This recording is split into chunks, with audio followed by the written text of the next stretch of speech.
साथियों, हमारे देश में पिछले 50 साल से हम एक नारा सुनते आए हैं। चारों तरफ वही बोला जाता है और चुनाव के समय तो जरा चिल्ला चिल्ला करके बोला जाता है, चीख चीख करके बोलाया जाता है। क्या नारा है? गरीबी हटाओ। कितनी बार सुना है, कितनी पीढ़ियों ने सुना है। नारे नारे नारे, बस नारे देते गए। लेकिन जिन्होंने ये नारा दिया उन्होंने कभी गरीब की सूध नहीं ली, गरीबों की परवाह नहीं की और न ही वो गरीबी हटा पाए। एक स्वाभाविक सा प्रश्न है कि जो काम 5 दशकों में नहीं हो सका वो भाजपा सरकार ने इतने कम समय में कैसे करके दिखाया। इसके पीछे वजह है कि हमने सामान्य मानवीय के जीवन की मूलभूत कठिनाइयों को कम किया है। और हम लोग वो लोग हैं जो गरीबी को जी करके आए हैं। गरीबी की समस्या की जड़ें कहां कहां है, इसका हम लोगों को भली भांति ज्ञान है, अनुभव है। इसलिए हम उन जड़ों से गरीबी को काट करके गरीबों को गरीबी से मुक्त करने का सफल अभियान चला पा रहे हैं। आप देखिए, सरकार ने देश में उन 18,000 गांव में बिजली पहुंचाई है जहां अब तक बिजली नहीं पहुंची थी। इनमें से लगभग 13,000 गांव पूर्वी भारत के ही तो थे। और ये आज लोग जो मणिपुर कर करके राजनीति करने में लगे हैं ना, उनको कभी ये विचार नहीं आया कि नॉर्थ ईस्ट और पूर्वी भारत में 13,000 गांव अंधेरे में डूबे पड़े थे। हमने 15 अगस्त 2019 को जल जीवन मिशन की शुरुआत की थी।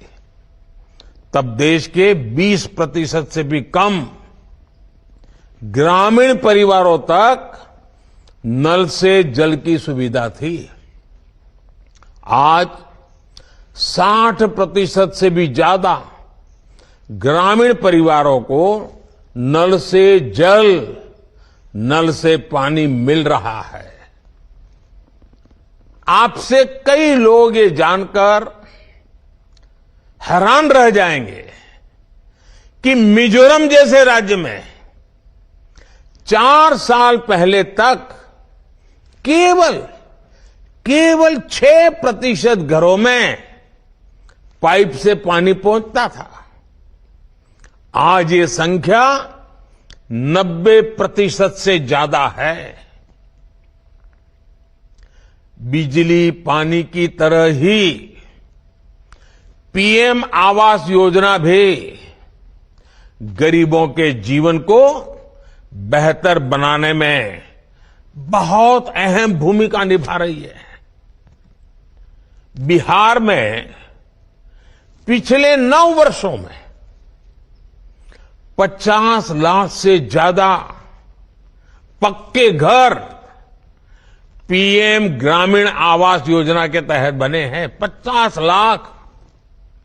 ये हमारे पश्चिम बंगाल में ये सरकार काम भी नहीं करने देती तो भी लगभग 45 लाख गरीब परिवारों को पक्का घर देने का काम हम कर पाए हैं। उधर असम में भी गरीबों के लिए 20 लाख घर बने हैं। इन योजनाओं से गरीब की ताकत बढ़ी है, उसे नए अवसर मिले हैं और वो अब गरीबी में रहना नहीं चाहता है। गरीबी से बाहर निकलने के लिए वो भी हमारे साथ कदम से कदम मिला करके मैदान में उतर चुका है। देश ने अब ऐसी सभी योजनाओं के सैचुरेशन का टारगेट रखा है। 100% जो भी इसके हकदार है, जिनको ये मिलना चाहिए, तो 100% काम पूरा होना चाहिए। और इसलिए मेरा सुझाव है कि आपके पास अपनी पंचायत के एक एक लाभार्थी का डेटा होना चाहिए। जितनी भी योजनाओं का लाभ मिलता है, हर गांव के अनुसार उनकी सूची होनी चाहिए। उन्हें इन योजनाओं से जोड़ने के लिए आपको समय सीमा तय करके काम करने की जरूरत है। हर सप्ताह इसका एक चार्ट बना करके अफसरों से रिपोर्टिंग लेना चाहिए। डिटेल में उनसे जानकारी लेनी चाहिए। बताओ भाई, ये योजना इस हफ्ते कहां पहुंची, ये योजना इस हफ्ते कहां पहुंची, फलानी तहसील में क्यों कम रह गए, फलाने गांव में क्यों कुछ नहीं हुआ। आप जितनी पूछताछ बढ़ाओगे, और पूछताछ मतलब किसी को कटघरे में खड़ा नहीं करना होता है, प्यार से बातचीत करके उनका ध्यान आकर्षित करना होता है, तो उससे अफसरों का भी काम करने का उत्साह बढ़ जाता है। तू मैं करने से कभी फायदा नहीं होता है। साथियों, आज हम सभी साक्षी हैं कि पूर्वी भारत में कितनी तेज गति से विकास हो रहा है। बेहतर स्वास्थ्य सुविधाओं के लिए असम के गुवाहाटी से लेकर पश्चिम बंगाल के कल्याणी तक, झारखंड देवघर से लेकर के बिहार में दरभंगा तक, इस प्लानिंग के साथ नए नए एम्स खोले गए हैं ताकि लोगों को इलाज के लिए सैकड़ों किलोमीटर दूर न जाना पड़े। पिछले 9 वर्षों में बिहार, झारखंड, पश्चिम बंगाल और उड़ीसा को 31 मेडिकल कॉलेज भी मिली हैं। नॉर्थ ईस्ट से भी मेडिकल कॉलेज की संख्या बढ़कर 2 गुनी हो गई है।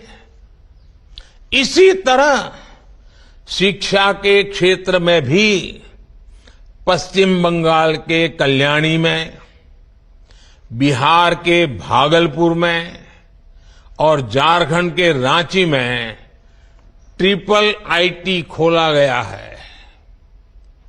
त्रिपुरा के अगरतला और मणिपुर के सेनापति में भी ट्रिपल आईटी खुला है। उड़ीसा और बिहार को आईआईएम संबलपुर और आईआईएम बोधगया जैसे संस्थान मिले हैं। झारखंड के धनबाद में आईआईटी की भी स्थापना हुई है। इन संस्थानों से प्रतिभाशाली युवा निकलने वाले हैं, जो देश के भाग्य को बदलने में बहुत बड़ी जिम्मेवारी निभाने वाले हैं। उन्हें रोजगार और आसानी से मिलने वाले हैं, और इसमें पूर्वी भारत का औद्योगिक विकास भी बड़ी भूमिका निभाएगा।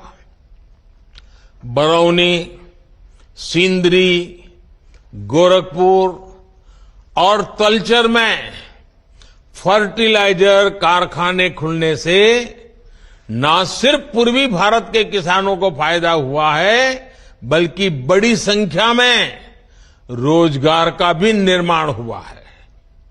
भाई और बहनों, पूर्वी भारत की अपार खनिज संपदा को पहले की सरकारों ने लूट का जरिया बनाया हुआ था।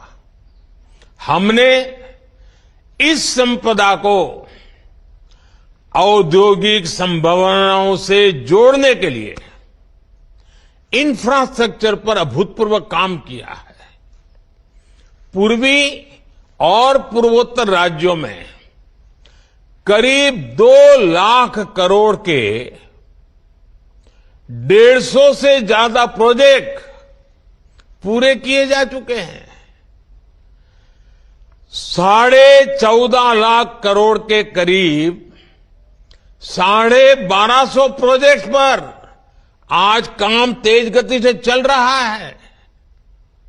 बहुत जल्द ईस्टर्न डेडिकेटेड फ्रेट कॉरिडोर से खनिज और पोर्ट्स का सामान देश के दूसरे हिस्सों तक पहुंचेगा। बीते वर्षों में अथक परिश्रम करके पूर्वोत्तर की रेल लाइनों को भी ब्रॉडगेज में बदला जा चुका है। मेजर पोर्ट्स की कैपेसिटी में भी बीते 9 वर्षों में काफी इजाफा हुआ है। इस क्षेत्र में नए नए वाटरवेज का निर्माण भी किया जा रहा है। ये वाटरवेज नेशनल और इंटरनेशनल ट्रेड के लिए पूरब को भारत का बिजनेस गेटवे बना रहे हैं। बेहतर एयर कनेक्टिविटी के लिए पूर्वी भारत में 9 एयरपोर्ट्स भी विकसित किए जा रहे हैं। आप कल्पना कर सकते हैं कितना बड़ा देश का पूर्वी हिस्सा कितने बड़े ट्रांसफॉर्मेशन का गवाह बनने जा रहा है। साथियों, आज दुनिया तेजी से बदल रही है। गांव शहर के बीच की दूरियां तेजी से खत्म हो रही है। आज जो लोकल है उसकी डिमांड ग्लोबल है। इसलिए वोकल फॉर लोकल जैसे अभियान के साथ देश ने 1 डिस्ट्रिक्ट 1 प्रोडक्ट योजना को लॉन्च किया। आपके जिले की जो खासियत है उसे बेहतर प्रोडक्ट के रूप में मार्केट तक लाने के लिए पंचायतों की एक बहुत बड़ी भूमिका हो सकती है। इसमें जिले से लेकर देश तक आर्थिक विकास के अनंत अवसर जुड़े हैं।